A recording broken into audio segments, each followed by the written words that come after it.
Your dog is slower now. Maybe they hesitate at the stairs they used to take in a single leap. Maybe the ball lands in the grass and they watch it instead of running for it. Maybe they sleep through things that would have had them at the door in a heartbeat. And you are watching all of this. And you are trying to love them in the way you always have. With energy, with play, with everything you've always given them. Here is what most owners don't realize until much later. What your dog needed from you at 2 years old and what they need from you right now are not the same thing. And the difference between those two things matters more than you know. Not because they need less from you, but because what they need has changed. Quietly, gradually, in ways that are easy to miss if you're not looking for them. This video is about how to look. Dogs do not age at 7 years for every 1 human year.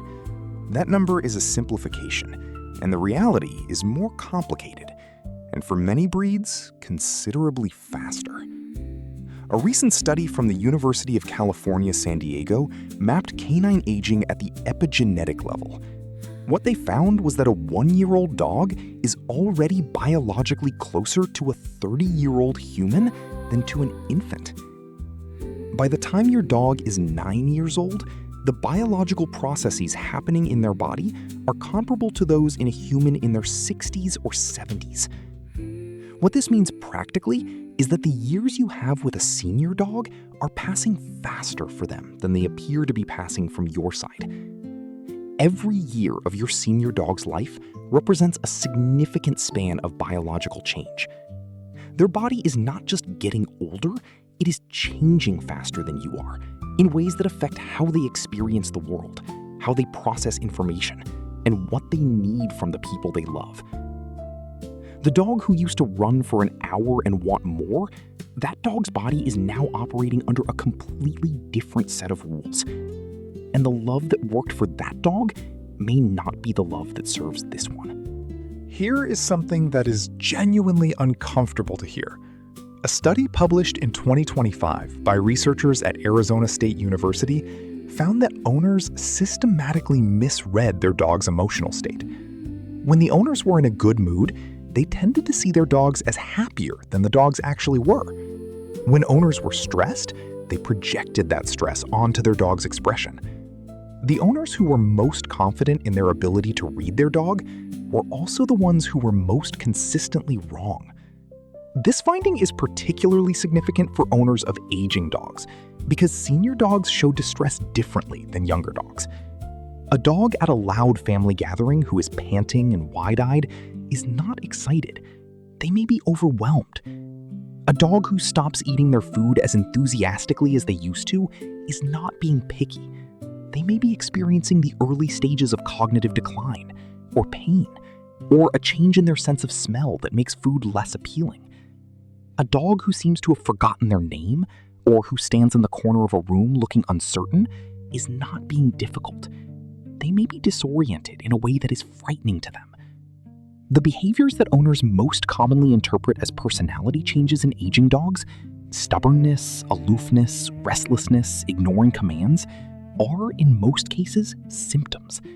They are the only way your dog knows how to say, "Something is different, and I need you to notice."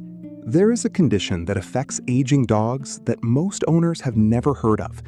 It is called Canine Cognitive Dysfunction Syndrome. It is, in the most accurate sense, the dog equivalent of Alzheimer's disease.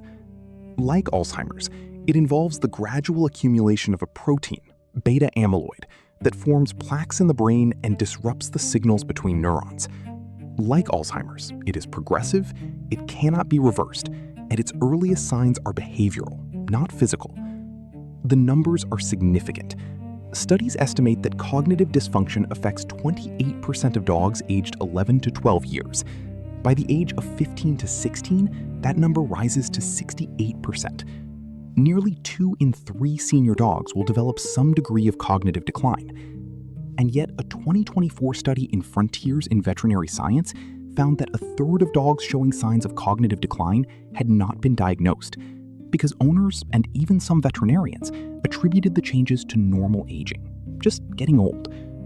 The signs that most commonly go unrecognized include standing in corners without being able to get out, staring at walls, seeming not to recognize familiar people, sleeping during the day and becoming restless at night, and a gradual loss of interest in things that used to bring them joy. If your dog has stopped greeting you at the door with the same energy, or no longer seeks out the places in the house where they used to love to rest, that is information. The earlier cognitive dysfunction is identified, the more options exist for managing it and slowing its progression. This is not about preparing for the worst. It is about giving your dog the chance to be understood while you still have time to act on that understanding. So, what does a senior dog actually need? The first thing most owners do when they notice their dog slowing down is pull back on stimulation. Fewer walks, less play, more rest. That instinct is partly right, but it misses something important.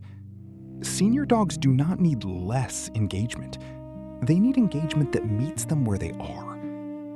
Research on cognitive enrichment in aging dogs has consistently found that mental stimulation, particularly olfactory stimulation, is one of the most effective ways to support brain health in senior animals. A 2019 study found that dogs who participated in nose work, following scent trails, searching for hidden objects, showed measurably more optimistic behavior and better cognitive performance than dogs who only did structured physical exercise. This held true in older dogs as well as younger ones. What this means practically is that a 20-minute sniff walk, where your dog is allowed to stop, investigate, and follow their nose wherever it leads, may do more for their brain than a 40-minute structured walk at your pace. The nose is still working, often long after the joints have slowed. Senior dogs also benefit profoundly from predictability. A Colorado State University study on aging dog caregivers found that one of the most distressing things for senior dogs was unpredictability in their daily routine. Their ability to anticipate what comes next, the walk, the meal, the arrival of their person, is one of the ways they maintain orientation in a world that is becoming harder to process. When that predictability disappears, their anxiety increases. When it is maintained, it acts as an anchor. And then there is the simplest thing, which the research keeps returning to: your presence. Not active play, not training, not performance of any kind. Just being in the same room, doing nothing in particular, while your dog rests nearby. Studies comparing different types of interaction in shelter dogs found that passive human presence, a person simply sitting quietly in the same space, produced cortisol reductions nearly identical to active petting. Your dog does not need you to perform love for them. They need you to be there. There is something that happens when you love an aging dog that nobody prepares you for. It is not one loss at the end. It is a series of smaller losses along the way. The day they couldn't make the jump onto the couch anymore. The day they stopped meeting you at the door with the same urgency. The day you realized they had slept through something that would have had them on their feet in seconds a year ago. Each of these moments is a loss.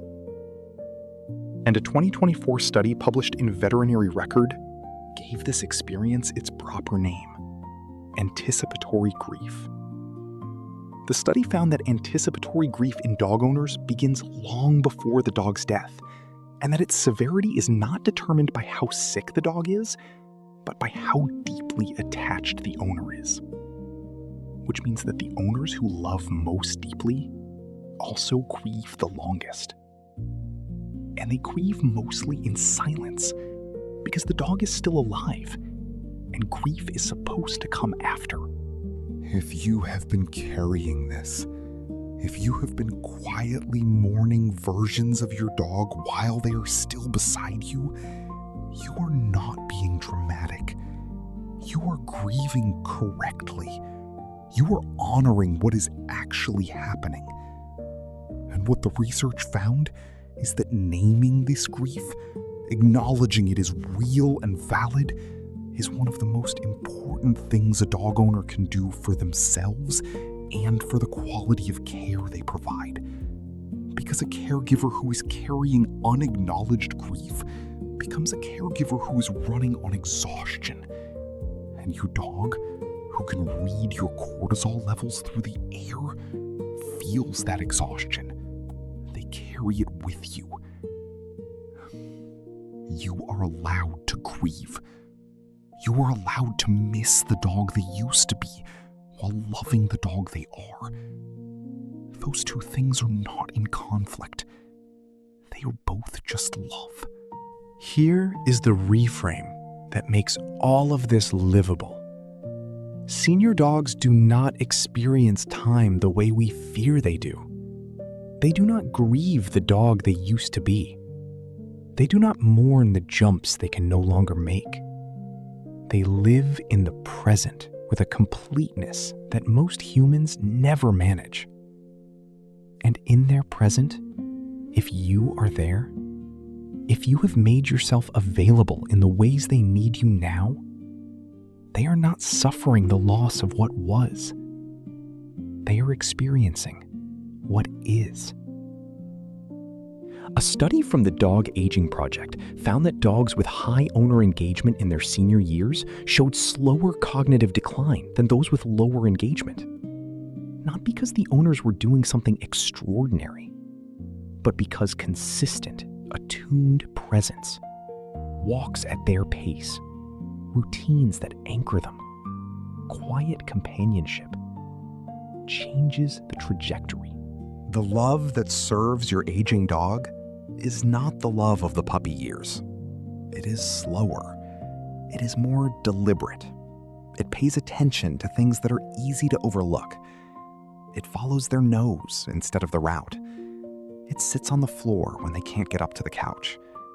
It holds eye contact a moment longer than usual because the oxytocin loop that fires when you look at each other still works. Research has confirmed this in dogs of every age. Your dog does not need the version of you that could keep up with them at 2 years old. They need the version of you that is here now, paying attention, still learning them. That is not a lesser love. That is the fullest version of it.